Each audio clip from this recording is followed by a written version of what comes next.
Namaskar dear children.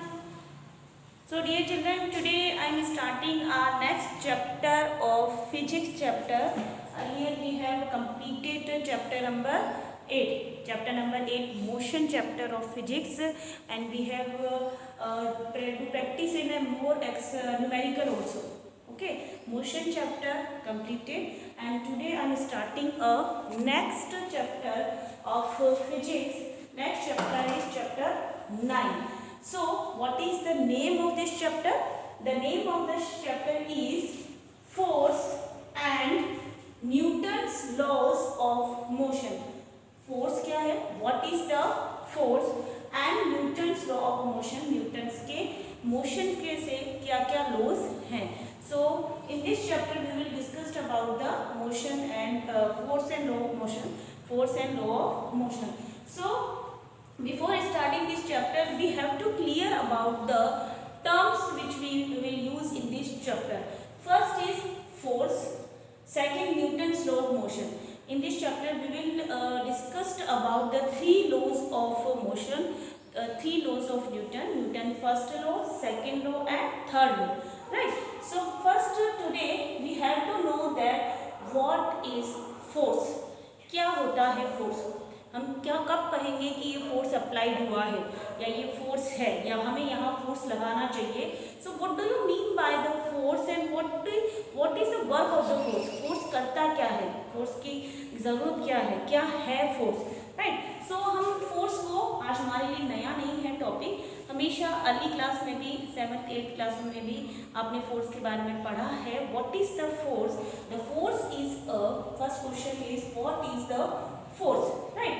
So force can change state of motion or rest, right? Suppose we have to wake up early in the morning and we have to go to walk, right? हमें walk पे जाना है, हमें cycling करनी है, तो हमें उसको साइकिल को स्टार्ट करना पड़ेगा, उसे फोर्स करना पड़ेगा. सबसे पहले उठते हमने डोर ओपन किया, राइट, हमने पुल किया, हमने पुश किया. So force is a push and pull. ये तो हम पढ़ते आए हैं कि force is a push and pull. किसी चीज़ को धक्का देना, खींचना, it is the force. But force से क्या क्या चेंजेस हो सकते हैं. किसी में हमने फोर्स लगाया तो इसमें क्या चेंजेस हुआ. Suppose I am taking example, this is a Chowk, right. अब ये चौक है, ये ऐसी है जब तक मैंने इस पर फोर्स नहीं लगाया. But when I am applying force on this chalk तो मैं इसे ब्रेक कर सकती हूँ. जब भी किसी ऑब्जेक्ट पे हम फोर्स लगाते हैं तो हम उसकी पोजीशन चेंज कर सकते हैं, उसकी शेप चेंज कर सकते हैं. यहाँ मैंने इसकी शेप चेंज कर दी, साइज चेंज कर सकते हैं, डायरेक्शन चेंज कर सकते हैं, डायमेंशन चेंज कर सकते हैं, एंड हम उसके रेस्ट और मोशन को भी चेंज कर सकते हैं. So one by one I am taking a example of this point कि what is the force and what we will change by the applying a force. So first of all, what is the force? Here is the from some points. Force can change state of motion or rest. What is the example of this statement? क्या example होंगे student statements के. Force change कर सकता है object को, motion को, और rest में बिल्कुल कर सकता है. Suppose I am taking a example of this room.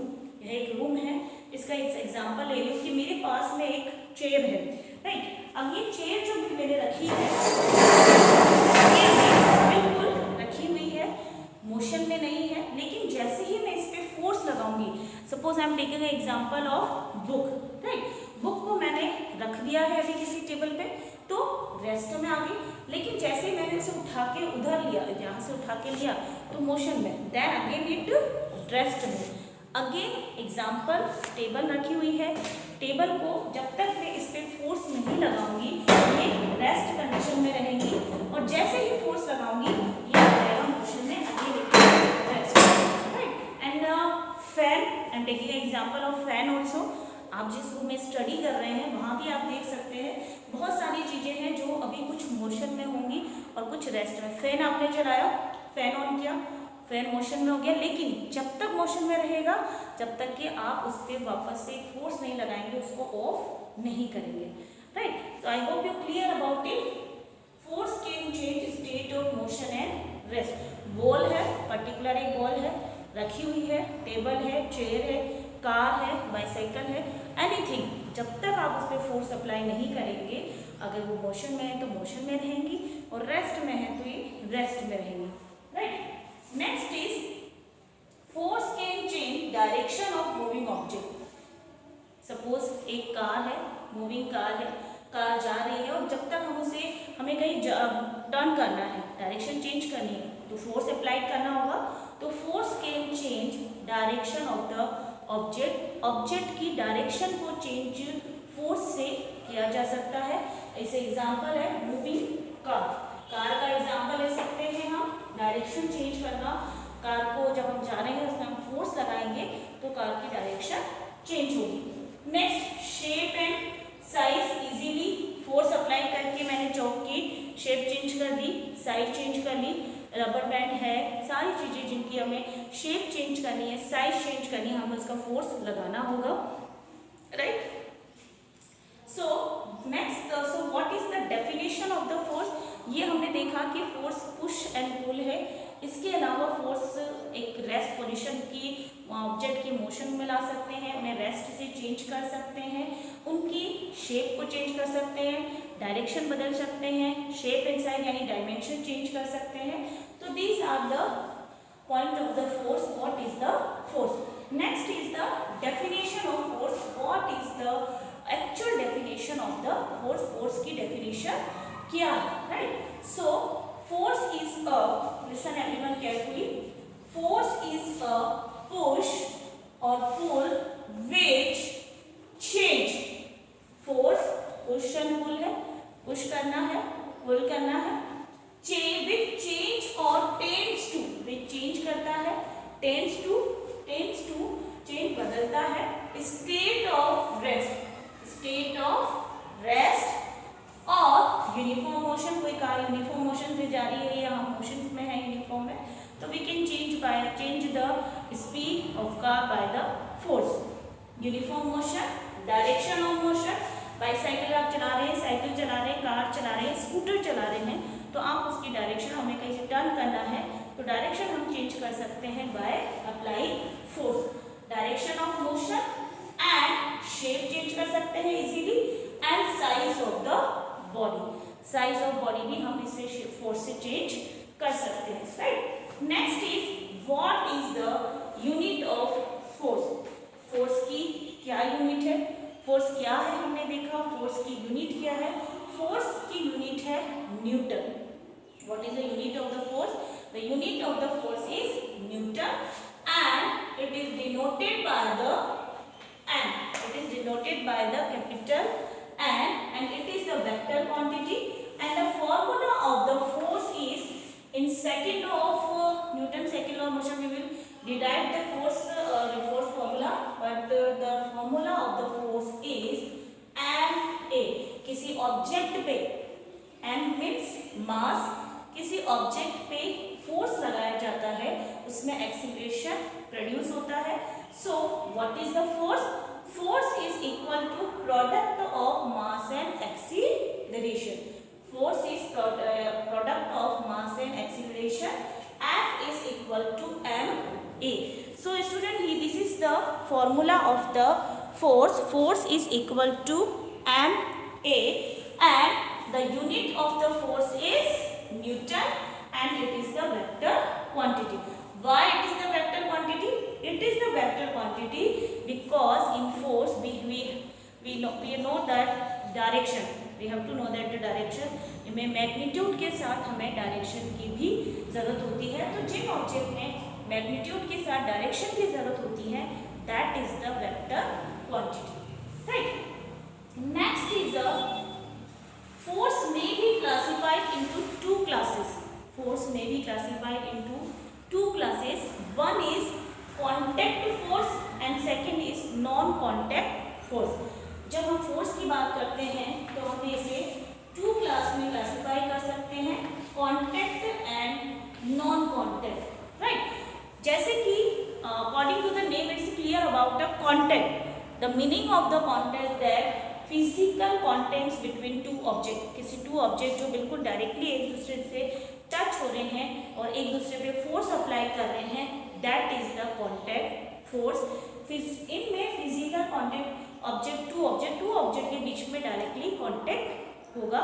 And जैसे एग्जांपल हम देते हैं, रोलिंग ऑफ ए कार, किसी कार को खींचा जा रहा है या किसी टेबल को पकड़ा जा रहा है, खींचा जा रहा है, किसी पे डायरेक्ट कॉन्टैक्ट के थ्रू फोर्स किया जा रहा है, that is the contact force. Ball को फेंकना है, टेबल को अपनी तरफ खींचना है, ये सारे जिसमें हम कॉन्टैक्ट, किसी चीज के कॉन्टैक्ट में आके, फिजिकल कॉन्टैक्ट में आके उसकी पोजीशन, उसकी साइज, उसकी शेप, उसकी मोशन, उसका रेस्ट हम चेंज कर रहे हैं, that is the contact force. And next is non. अब कॉन्टैक्ट फोर्स तो क्लियर है हमें कि ऑब्जेक्ट में किसी कॉन्टैक्ट में आते हैं तो उसमें उसका फोर्स लगेगा, उसमें चेंजेस होंगे। But what is the non contact force? Non contact force क्या होंगे और कैसे होंगे? So recall students, non contact force is a magnetic force, magnetic force and gravitational force. Suppose मैंने यहाँ से चॉक फेंका तो ये अट्रैक्ट होगी toward the earth, it attract toward the earth. Why it attract toward the earth? It attract toward the earth through gravitational force. तो ये gravitational force के थ्रू अर्थ की ओर अट्रैक्ट होगी, that is the non contact force. Magnetic force बिना iron को touch किए हुए, बिना आयरन के कांटेक्ट में आए हुए मैग्नेट आयरन को अपनी ओर खींच लेता है, that is the magnetic force. Right student, so I hope you all are clear about the contact force and non contact force. And next is a balanced and unbalanced force. Next is a balanced and unbalanced force. So I hope you all are clear about the definition of the force. Force is a push or pull which change or tends to change the state of rest or uniform motion, direction of motion, or the shape and size of the body. Force equals to ma. And next is a balanced force and unbalanced force. So student, next two type and force again, balanced force and unbalanced force. After two classes of contact force and non-contact force. Contact force it is two object in a contact, then force will apply, and non-contact without contact force will apply, like magnetic force and gravitational force. Right. Next is a balanced force and unbalanced force. So according to name it's a clear about the balance. That is हम कई बार बात करते हैं कि मेरा balance सही नहीं बना. What do you mean by balance? और मेरा कई बार मैं अनबैलेंस्ड हो गई. Right.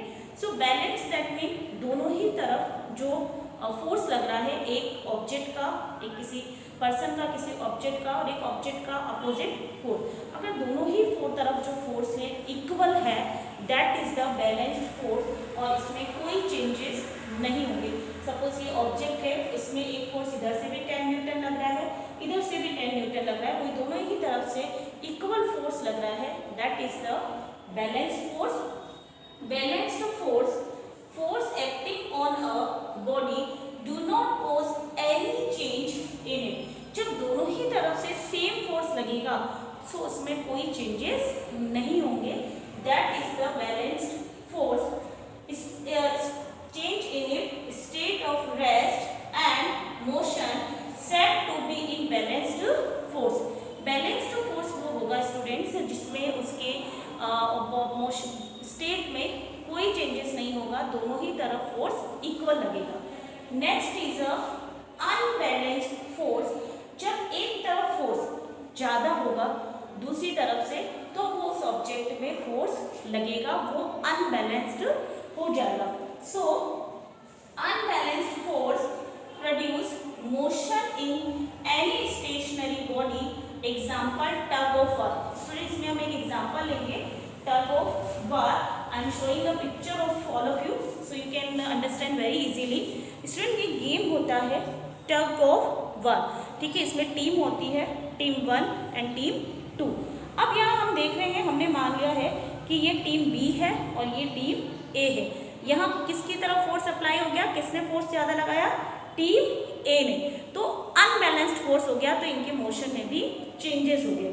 जब हम किसी भी ऑब्जेक्ट पे फोर्स लगा रहे हैं तो वो अनबैलेंस फोर्स होने में उसमें चेंजेस प्रोड्यूस होंगे। जैसे ही इन्होंने अपना ज़्यादा फोर्स लगाया टीम ए ने, तो टीम बी का फोर्स जो डाउन हो गया वो उनकी तरफ अट्रैक्ट हो गए, इनके मोशन में चेंज हो गया, राइट। सो अनबैलेंस फोर्स होने पे ऑब्जेक्ट के मोशन में, रेस्ट कंडीशन में, रेस्ट में चेंज आएगा।